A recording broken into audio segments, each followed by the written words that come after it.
Donald Trump has made roughly 500 false statements in his first 200 days in office. That's about 2.5 falsehoods per day. He's turned news outlets into full-time fact-checking organizations. Give us a fact check here. Let's just do a quick fact check. Quick fact check. Uh-oh, time to fact check. The problem is, for a lot of people, those fact checks don't seem to be working. 2/3 of Republican voters still believe millions of people voted illegally. A majority of Trump supporters think Obama spied on him, and almost half actually think Trump won the popular vote. How is that possible? Why is bullshit so hard to debunk?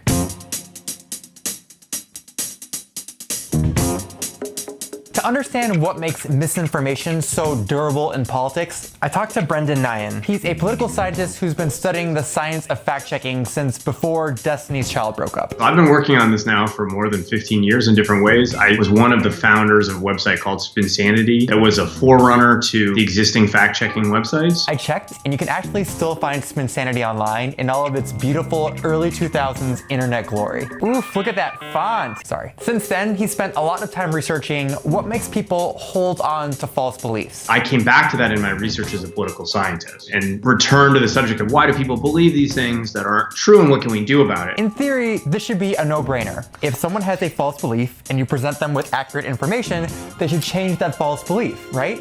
Right? There's good evidence, including from my own research, that people do respond in the direction of facts in many circumstances, but they update less than we'd often like. And in the macro sense, we don't see public opinion converging around a set of accurate beliefs. False. Unfortunately, he's right. In a recent experiment, for example, people were asked to read an article debunking Trump's false claim that violent crime is on the rise. And though some people accepted the fact check, most of those who initially believed the myth continued to believe it. We can observe some responsiveness if we give people information, but it doesn't seem to be enough to make these misperceptions go away. There are a couple of big reasons why this happens. One is there's a high cost to accepting evidence that contradicts our beliefs. It might be psychologically threatening to us to admit that we're wrong. It's costly just to say, I was wrong. That's hard for me, it's hard for anybody. We'd all like to think we're dispassionate, but as human beings, we're all skeptical of information that seems to contradict some existing value or belief or attitude that we have. And so we can be unduly skeptical of that information that is unwelcome. That defensiveness is even stronger when a false belief is linked to a political party or president. If you identify as a Republican and a fact checker tells you a Republican belief is wrong, you're more likely to reject the fact check. Fox and Friends starts right now. We've always had misperception, but now they're becoming aligned with our partisanship and our partisan identities, and that's kind of supercharging them in terms of their relevance to our political conversation. At the same time, the cost of sustaining a false belief is very low in politics. Being wrong about stuff like voter fraud or Obama's birth certificate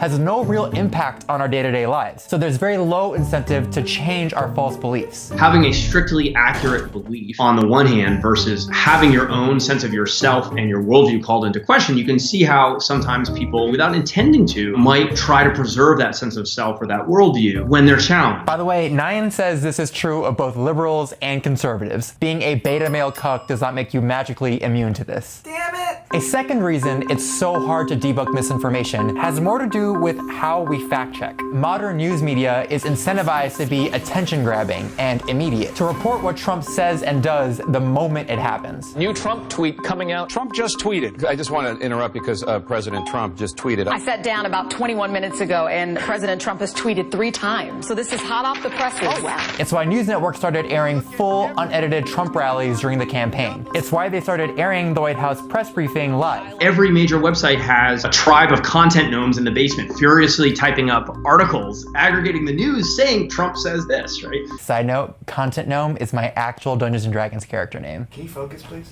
The emphasis on immediacy means that a lot of misinformation is presented in a totally unfiltered fashion. Last December, for example, Trump claimed that he'd gotten Sprint to stop from outsourcing 5,000 jobs to other countries. Because of what's happening and the spirit and the hope, I was just called by the head people at Sprint, and they're going to be bringing 5,000 jobs back to the United States. It was a big declaration, and newsrooms across the country rushed to report it, repeating the claim over and over in headlines and tweets and news chyrons. Sprint is bringing 5,000 jobs back to America. The problem was Trump's claim was false. Sprint had planned to bring those jobs to the US even before Trump got elected. It's only later that day or the next day or the day after that we find out that actually those were jobs that had already been saved. Those follow-up stories often get much less of an audience, and the damage may already have been done. That problem is compounded when news networks invite Trump surrogates and White House spokespeople to defend Trump's claims on air. People like Chris Kobach or Stephen Miller or Kellyanne Conway. What?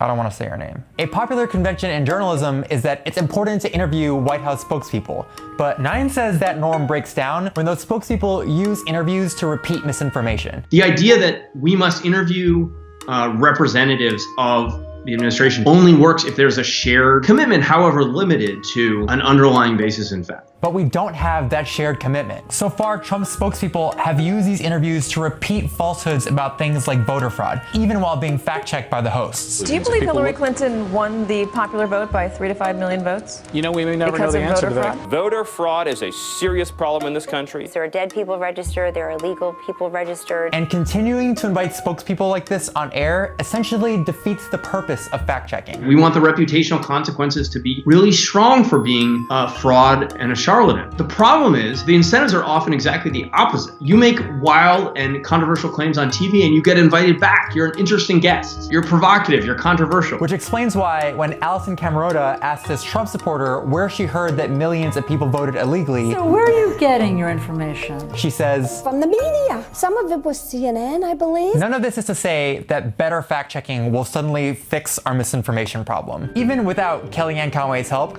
the human brain is really good at holding on to bullshit. I convinced myself to wear cargo shorts in public for 20 years, despite overwhelming evidence it was a bad idea. Why are you mad at me? And Nyhan admits there's not really a silver bullet for debunking people's incorrect political beliefs. If I knew what it was, right, I'd be out there doing it instead of us doing this interview. Hurtful, but okay. But the bottom line is, our brains are uniquely vulnerable to a White House that's so comfortable with lying. News networks need to be extra careful that in their rush to cover Trump's falsehoods, they're not accidentally amplifying them.